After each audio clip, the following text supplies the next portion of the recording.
Welcome to A Dram of Outlander. This is Desiree, your podcaster and the writer for adramofoutlander.com. For all things Outlander, from the Diana Gabaldon book series to the Starz TV series and everything in between. This is Voyager Read Along, week 26. Hello, the house! Well, we've made it. Half a year, a big fat book together of reunions, adventures, death, mayhem, typhoid, a missing young Ian, and so much more. It's very odd to be here. I remember it being a bit daunting when I started the book because this is a process I have never done before. And as we got into it, I found myself really enjoying the process and being able to go back and tie pieces together, all the threads I could see flying around when I closed my eyes. And even though I've read Voyager, I don't even know how many times, 5, 6, 7, who knows, 9, probably at least 9, I learned new things and I saw patterns I hadn't seen before. And it dawned on me how Claire really does things and how her personality is, or what spurs her forward. And to see Jamie in a completely different light as well. One of the things I love about Voyager is that we get to see some of his imperfections and behind that veil to where he's not always lovable or likable. And he can make some very large mistakes. And I think in that process, and in the reunion and how they come back together and learn to work together again and get past some of those extreme obstacles that were in front of them, many of which he put in place, not knowing Claire would come back, mind you. But he put those obstacles in place because he wasn't truthful. And so now we're coming to the end of this book. And to me, it's such a wild ride. And it has so much grit and heart to it. And I hate to say goodbye to it. But guess what? The podcasts are always here. You never really have to say goodbye. And I hope that you have really enjoyed this journey with me. And honestly, I'm getting a little bit emotional that this is the final chapter, chapter 63. Let's jump right in, shall we?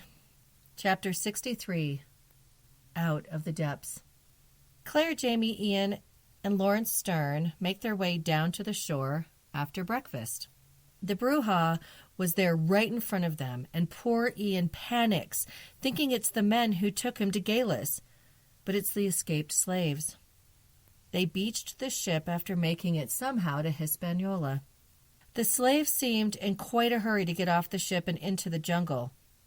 But of course they were. A man of war was coming that way.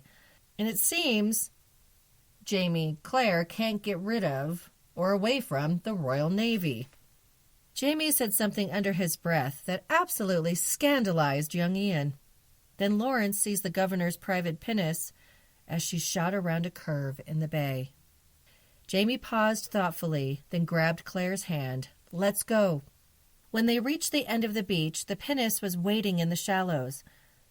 Claire was out of breath from the run, and Jamie snatched her up and carried her into the waves. Lawrence and Ian followed, gasping like whales. Now that's a thought. That's some imagery right there. But what exactly does whale gasping sound like? I need to be looking that up and doing some research. And they were being followed offshore. So Gordon, one of the men on the ship, aimed his musket and fired, and then Meldrum fired also. They were taking turns until Jamie, Claire, Ian, and Lawrence got on the ship. And they get on the ship, and Jamie has the nerve, the raw nerve, to admonish Innes for coming back for them. And Innes tells him to save his breath, and he doesn't have very much anyway, because Jamie is huffing and puffing. Innes took the pinnace straight out of the tiny cove, right toward the man of war. Bloody hell! It was none other than the porpoise. For real. And they shot past the porpoise directly under her bow. I think Duncan Innes was showing off just a little bit his skills. The porpoise was still heading into the cove. They were hoping it was going after the Bruja and would give them some time to get away. "It's the slave ship they'll be after," Meldrum said, turning to look alongside me. "We saw the man-of-war pick her up 3 miles off the island. We thought whilst they were otherwise occupied, we might as well nip in and pick y'all off the beach." "Good enough," Jamie said with a smile. His chest was still heaving, but he'd recovered his breath. "I hope the porpoise will be sufficiently occupied for the time being." Well, that wasn't going to happen, because all of a sudden, the man-of-war opens fire at the pinnace. Innes begins a zigzag pattern to try and be evasive and not get hit, because it's a 24-pound ball, I believe Claire said. 3 shots after the first one, and they all missed. The next boom was the sound of the beached Bruja being splintered into pieces. The porpoise was now focused on the fleeing slaves and sending grape shot through the air. Slaves were falling, limbs were flying. Blood soaked the beach. "Holy Mary, Mother of God!" Ian, white to the lips, crossed himself, staring in horror at the beach as the shelling went on. 2 more shots struck the Bruja, opening up a great hole in her side. Several landed harmlessly in the sand, and 2 more found their mark among the fleeing people. Then we were round the edge of the headland and heading into the open sea, the beach and its carnage lost to view. "Pray for us sinners now and at the hour of our death." Ian finished his prayer in a whisper and crossed himself again. Because of what they'd seen and the thankfulness of getting away, nobody spoke very much. Jamie gave Innes directions for Eleuthera, but that was about it. By sundown, Hispaniola was behind them with Grand Turks on their left.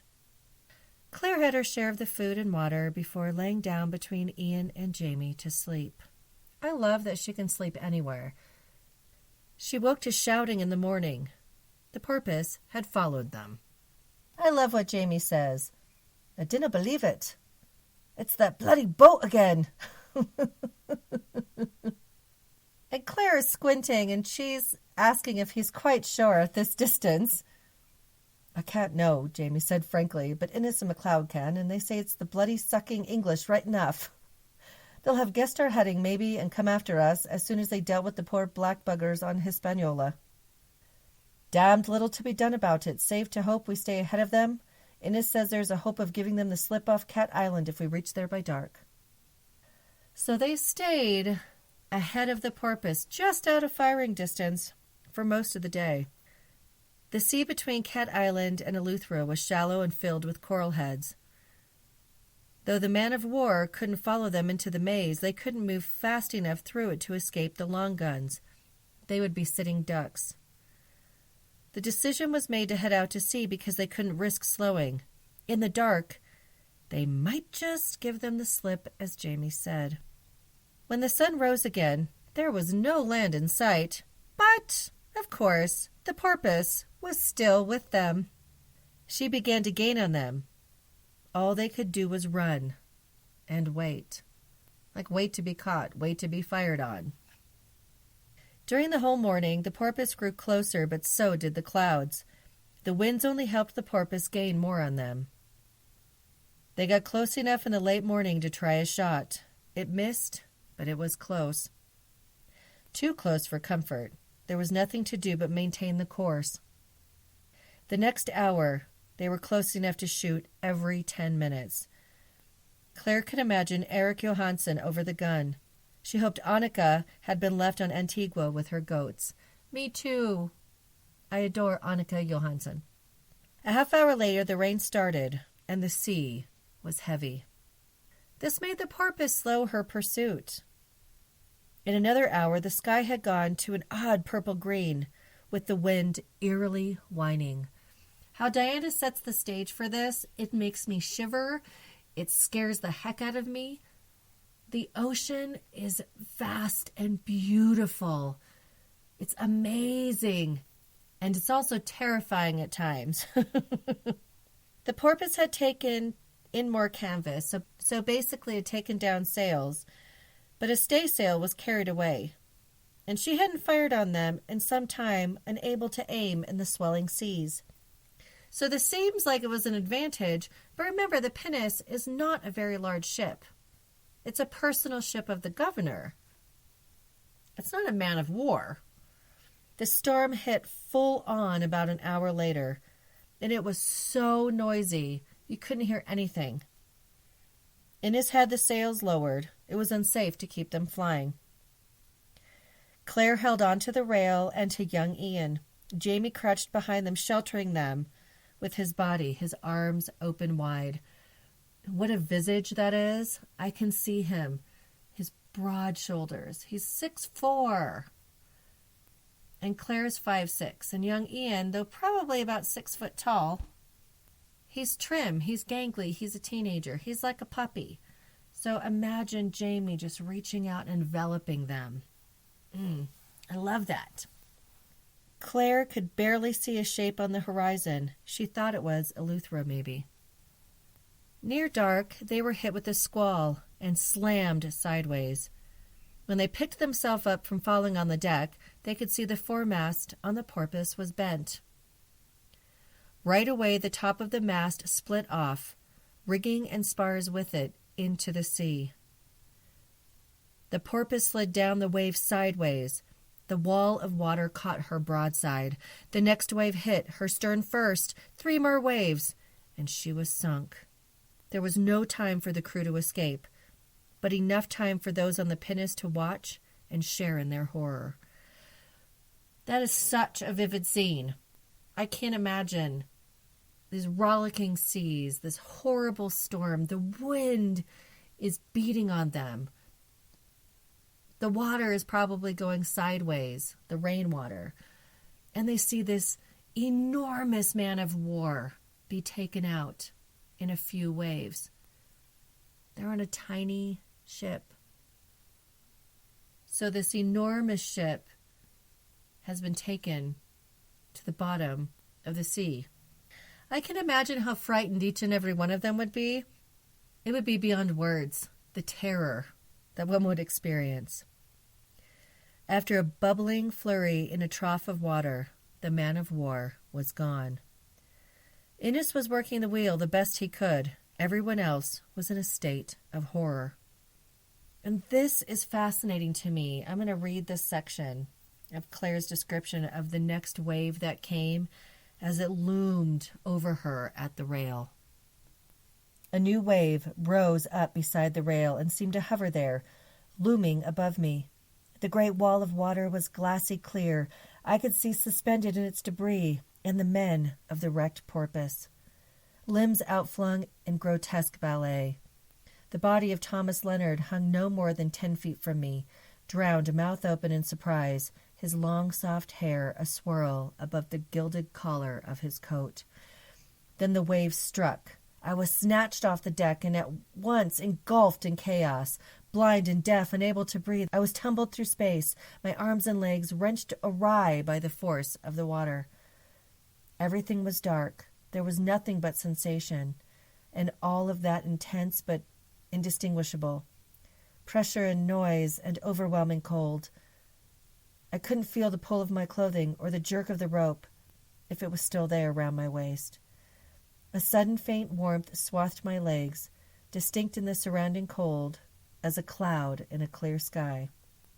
Urine, I thought, but didn't know whether it was my own or the last touch of another human body, swallowed as I was in the belly of the wave. That is some gorgeous writing. And this is how Claire is taking in this information. It almost is like a car crash where you see it and it's coming at you and you're becoming part of it and there's nothing that you can do. And you don't know if you're going to live or die. And it's absolutely what Claire would do. Pay attention to all these details and think on it That's what she does when she's stressed. That's what she does when she's unsafe or anxious or worried. This is definitely unsafe and a reason to be anxious and worried. And then she hits her head, and it's a terrible crack, and she coughs heavily. And Jamie works to cut the rope from around her waist. Thankfully, she had been tethered, or she would have been swept away and drowned. She thinks she cracked some ribs, but she was alive, and the cracked ribs didn't matter. The ship was pitching wildly under the purple-green sky. Jamie fell onto the deck, pulling her with him. He dragged her the 6 feet toward the mast. The wind was so great it pulled Claire's soaked clothing away from her body, half drying them. The others grabbed them and helped them into the shelter of the mast. There is so much tension in this scene. Reading my notes and reading from the book gives me adrenaline. It causes me to shake and want to hyperventilate. The descriptions are vivid and clear, and there is no escaping them. And one of the things that we saw in Claire's description while she was taken off the deck before hitting it again, she talks about the surrounding cold as a cloud in a clear sky. Claire is trying to attach herself to something in nature. That's how she grounds herself. And I like that it's thrown in there in that small way. But we can feel her pain. We can feel the fear. I can't imagine what her body feels like. Heck, she's 50 years old. She's my age. I can't imagine being thrown around like that by being tethered to a ship in a storm. That is an excruciating thought in my mind. And I'm more well-fed than she is at the moment. Innes had tied the wheel to the mast, and in the near distance, Claire saw lightning strike. That prior description of how her limbs were flung about really goes into this next section. So Claire describes the scene. That speech was impossible and unnecessary. Rayburn, Ian, Meldrum, and Lawrence were huddled against the mast, all tied. Frightful as it was on deck, no one wanted to go below to be tossed to and fro in bruising darkness, with no notion of what was happening overhead. Claire was sitting on the deck, legs splayed, with the mast at her back, and the line passed across her chest. This reminds me of a doll that's just sitting limply because it's not being picked up and played with. And that's what I saw when she was being flung about in the water. It was like a broken doll, a rag doll, just moving around. And that's what this reminds me of as well, when she's sitting there, legs splayed, with the mast at her back. And now the sky changed. One part of it was dark gray, and one was green. The lightning was striking everywhere. And the wind was so loud that even the thunder reached us only occasionally. Wow. I can't even imagine the sound of that wind. I've never heard such a thing in my life. Then a bolt of lightning hit so close she could hear the water boil under the strike. I mean, everyone's hair would probably stand on end. The smell in the air. And she uses that word, ozone, again. And she thought that Innes looked like a skeleton against the flash. And then it looked as if he was whole, 2 arms swinging. And she then heard Joe Abernathy's voice singing Dem Bones. Then the shattered limbs on the beach near the Bruja came into her mind. They seemed animated by the lightning. So her mind is reeling. It's just all these things are rushing through her brain. The amount of adrenaline and catecholamines in her system is seriously high. There was another clap of thunder, and Claire screamed. It wasn't at the sound, but she was jolted by the lightning into memory. And she was remembering a skull in her hands with empty eyes that had once been the green of the hurricane sky. This very moment, as the storm is raging, they've seen the porpoise sink. They've seen the dead men in the water. Claire was nearly drowned herself. She realizes that when Joe brought her in to read the bones, and it was actually old bones from the West Indies, what we discovered last week, she discovers it for herself. And that skull was Geillis Abernathy's, or insert married name here. And that she had killed the person who belonged to that skull that she held in 1968. I wonder when we'll hear about that again from Claire, or if there'll be more processing or something in the future. Jamie yelled in her ear, but she really couldn't hear him. She could only shake her head in shock, her skin rippling with horror. That is a huge thing to figure out, that she had held this skull in her hands and said all these things about it, and she was right. Not knowing that she was the one who, in defense, had killed that very woman. The wind was so fierce it had dried Claire's clothing and hair. She felt the static electricity. The sailors moved around her suddenly. Looking up, there was blue phosphorescence, which is light emitted by a substance without combustion or perceptible heat. And it was coating the rigging and spars. Then a fireball drops on the deck. Jamie strikes at it, sending it rolling down the rail, and all they could smell was burning. The loose ends of Jamie's hair were standing out from his head, the ends coated with fire, streaming backward like a demon. That's a picture. He brushed his hair, leaving his finger outlined in blue. When he looked down and saw Claire, he grabbed her hand, shooting a jolt of electricity through them both. But he didn't let go. Claire has no sense of time. The sky went from gray to black. When the rain finally came, they were happy. They were all thirsty.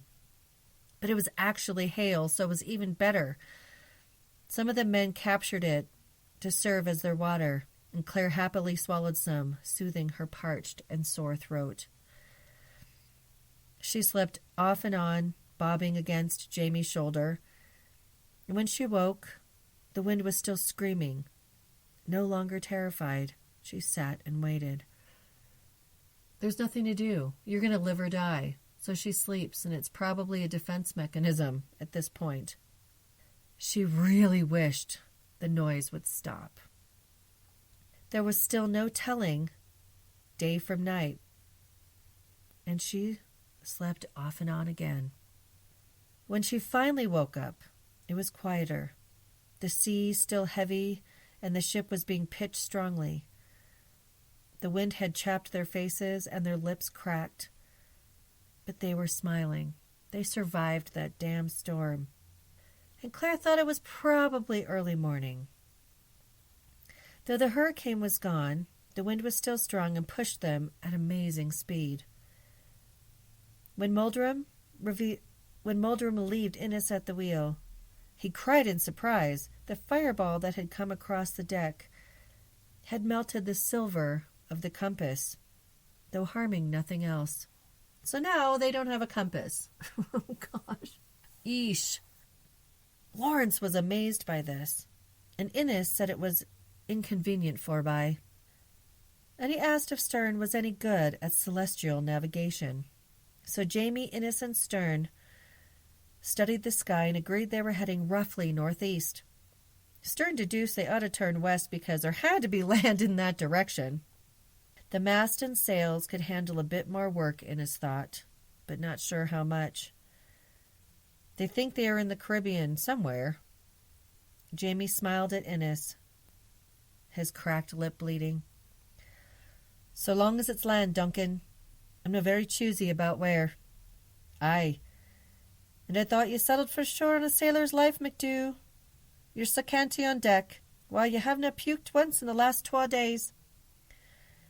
Jamie says he hasn't eaten in the last 2 days, and that's why.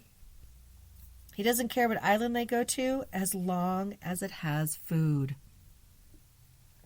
Innes promises to do his best, but the mention of food makes everyone salivate. 5 days later, they see land. Claire tries to ask where they might be, but it comes out as a whisper, her voice hoarse. It didn't really matter anyway, because she thought if they were headed straight for the naval barracks of Antigua, whatever, she'll take it. The waves were still huge swells, but Claire could see large birds in the distance and pelicans searching the shallows for fish. And she tries to point them out to Jamie. Again, this is Claire reconnecting to the land, to nature. She is not a sea creature, but she notices it and is drawn to it.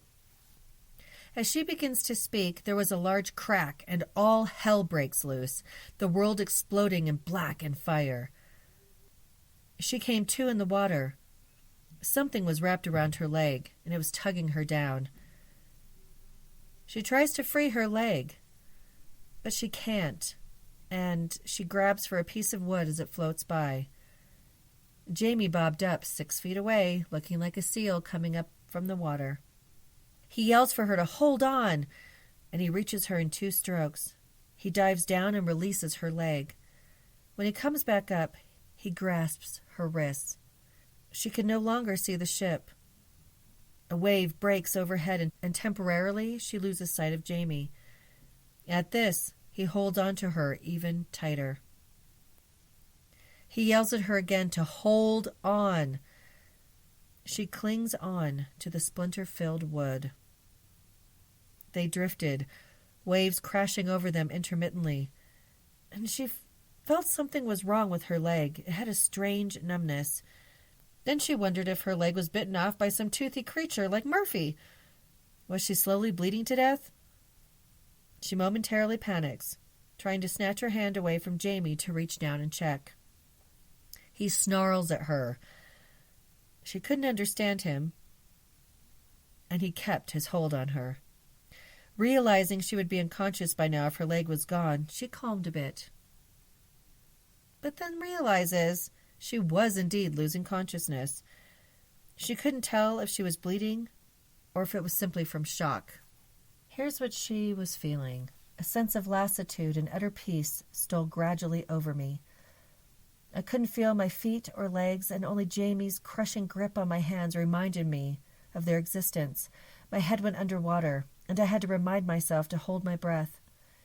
The waves subsided and the wood rose slightly, bringing my nose above water. I breathed, and my vision cleared slightly. A foot away was the face of Jamie Fraser, hair plastered to his head, wet features contorted against the spray. "Hold on," he roared. "Hold on, goddamn you!" I smiled gently, barely hearing him. The sense of great peace was lifting me, carrying me beyond the noise and chaos. There was no more pain. Nothing mattered. Another wave crashed over me, and this time I forgot to hold my breath. The choking sensation roused me briefly, long enough to see the flash of terror in Jamie's eyes. Then my vision went dark again. "Damn you, Sassenach!" his voice said from a very great distance. His voice was choked with passion. "Damn you! I swear if you die on me, I'll kill you!" Of course he will. Now here's where it gets interesting. Does this remind you of something? I was dead. Everything around me was a blinding white, and there was a soft rushing noise like the wings of angels. I felt peaceful and bodiless, free of terror, free of rage, filled with quiet happiness. Then I coughed. I wasn't bodiless after all. My leg hurt. It hurt a lot. And Claire begins to realize much more of her is hurting. And it felt like the bone in her leg had been removed and replaced with a hot poker. Doesn't that remind you of Jamie waking up on Culloden, thinking he was dead? And then realizing he's alive is none too happy about it? I like how Claire and Jamie often have like experiences in different places in these stories. It's no wonder that they can understand each other greatly.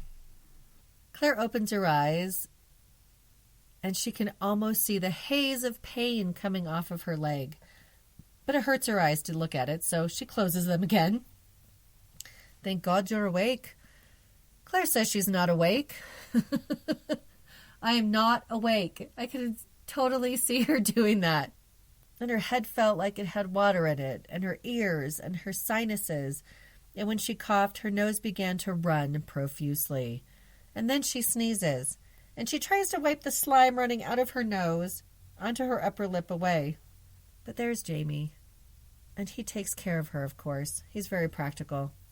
He wipes her with a white handkerchief. And then he wipes her face thoroughly under much protest by her. And she even blew when he said to blow.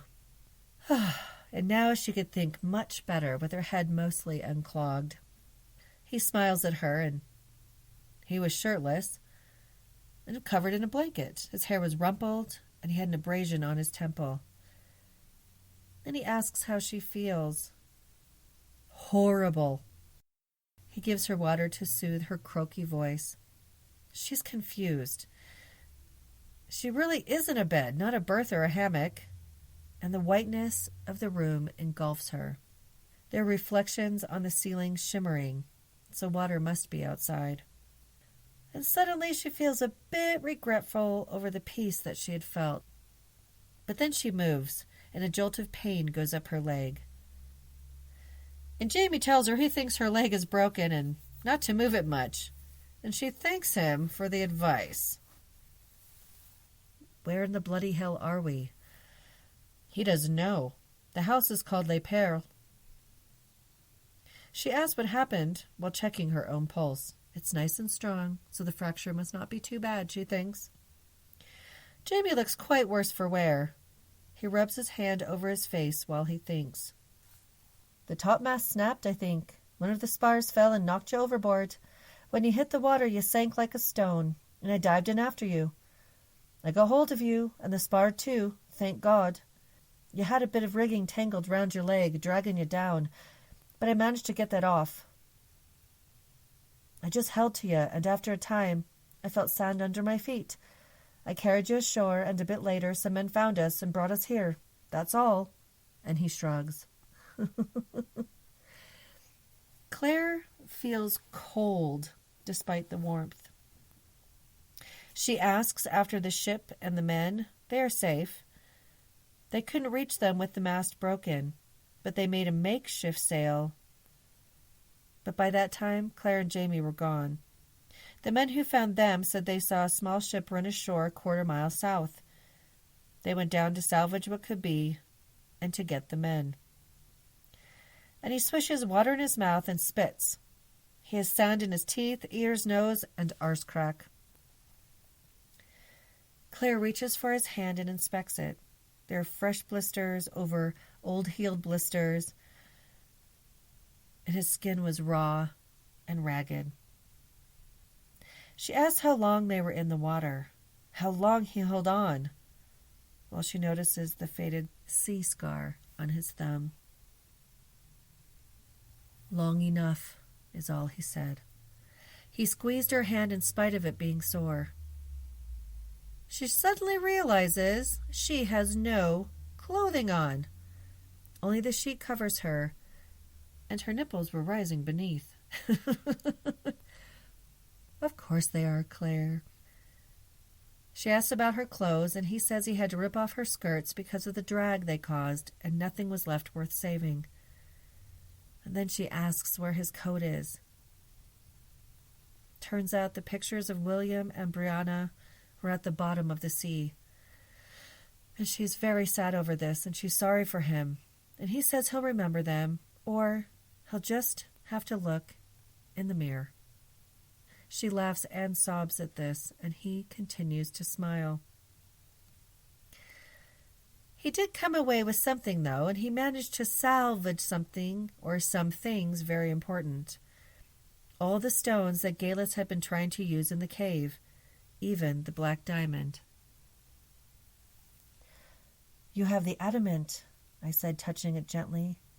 It was still cool to the touch in spite of being worn so close to his body. I have. What is it the adamant gives you? The knowledge of joy in all things? So I was told. And she strokes his face lightly.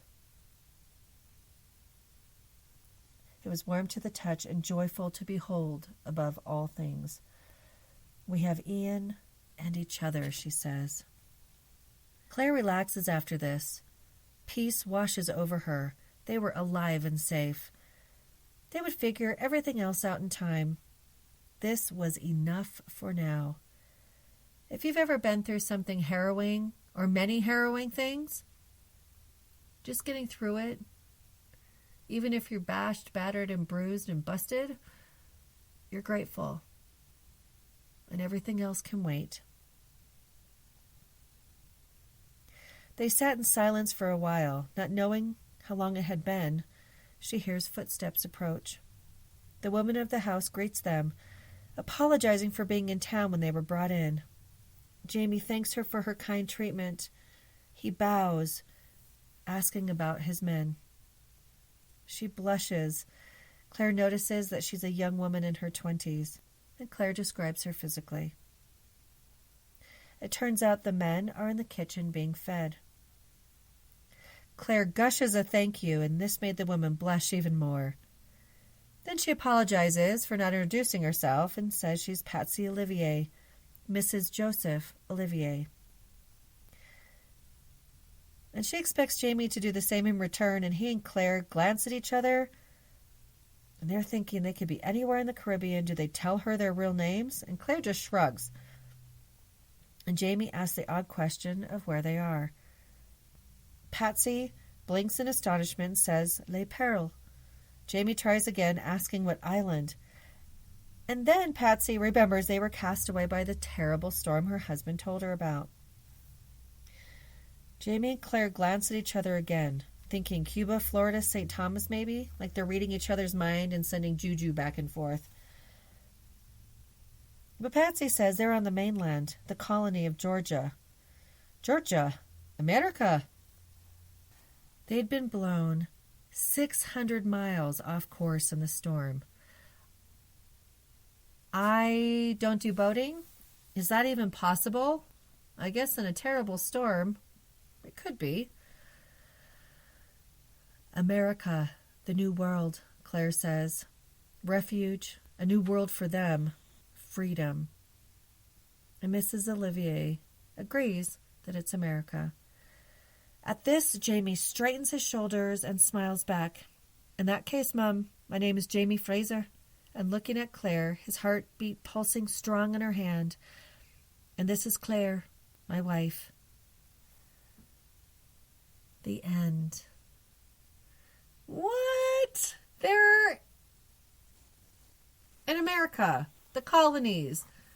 They totally leapfrogged hella past the West Indies and the Caribbean. Oh, it's over. Sigh. Such an intense ride to the safety of America, to the colonies. And you know, wherever Jamie and Claire go, there will be boundless adventures, and they will both get into vast amounts of trouble, and they will fix many things, and they will stand up and do all the hard and right things that need to be done. It's hard, Claire and Jamie. Wow. That's a long way from Edinburgh. Voyager is a book that answers questions. And some of the books ask a lot of questions and leave things hanging. So what do we know sitting right here? We know that Tien Cho is somewhere in the Caribbean. Doubtful we'll hear from him again. Geillis is dead. Claire has witnessed the actual bones 200 years in the future. Young Ian is safe, though he has been harmed and damaged by what Geillis did to him. Margaret Campbell is safe with Ishmael, and she's there Haitian voodoo interpreter to the spirits. Ishmael comes from the Abernathy place. So again, will we ever find out Joe Abernathy's true lineage? Had his son found it out, saying, "Call me Ishmael"? Very interesting. And Claire had pointed out that Joe looked much more like her than those who came directly from Africa. Lord John Grey is the governor of Jamaica. Claire knows about William now and the story. Lord John has this intense, unrequited love for Jamie, which I still think is a defense mechanism, and it's a way to keep himself in a box. Lord John Grey is married to Geneva Dunsany's sister, and they raised Willie together. Brianna is safe in the future with Roger, and the Reverend Campbell is gone. Tien Cho took care of him, defending Claire and paying his debt to Jamie for being the one who spilled the beans and connected all the dots for Sir Percival. Claire and Jamie are each other's freely. Leary divorced him, or granted the divorce, and Jamie and Claire are going to have to pay way too much alimony in the future. Those terms were pretty harsh. Jamie's printing press was left in Edinburgh safely. We presume that those at Lallybroch are safe. So we get to enter into these vast spaces of America, starting with the colonies. How exciting. Yes, I will be doing a read-along after season 3 of the television series of the next book. It's far too much fun not to do it again. And in the interim, between now and when season 3 starts, we still do not know. It could be mid-April, it could be later. I'm still hanging my head on April 16th in the United States, but we shall see. For now, the Scottish prisoner will have to do. So parts of Voyager, where we learned about what happened to Jamie after Ardsmuir, when he was basically in servitude, imprisoned at Hellwater, and when William got made and born, we get a lot more detail. And it really opens up information about Lord John Grey that feeds into the Lord John Grey series of books, which are completely and wholly different than the tone of the Outlander books. So they kind of remind me of a grown-up Hardy Boys adventures that have, some sex and violence and boozing and supernatural stuff happen all over the place. I don't think Lawrence Stern would be very happy in them. The scientist that he is. So we've made it through all the ups and downs and backs and forth of this book. And I thank you and appreciate you for joining me this whole way through. And I would still ask that you please, if you listen on iTunes, to go in and leave me a review that will help other people find the podcast. Please tell people about it. Share it on your social media. Let other people listen. Post on the social media pages. Join in on the Wednesday night chat. 6 p.m. Pacific, 9 p.m. Eastern Time under the hashtag ADOO. Heck, if you want to support the podcast financially, you can donate a one-time offering, or through Patreon, you can give monthly, and it's patreon.com/A Dram of Outlander. And on Facebook, it's A Dram of Outlander page. There's a private group only for listeners. Yes, it's a Dram of Outlander if you search for it. Twitter and Instagram, it's Dram of Outlander without the A in front. The website is a dramofoutlander.com. Are you getting the picture again? The call-in line is 719-425-9444. Or you can email me at adramofoutlander@gmail.com. Have a fantastic week. And the next time, we'll be in The Scottish Prisoner. Slán Java.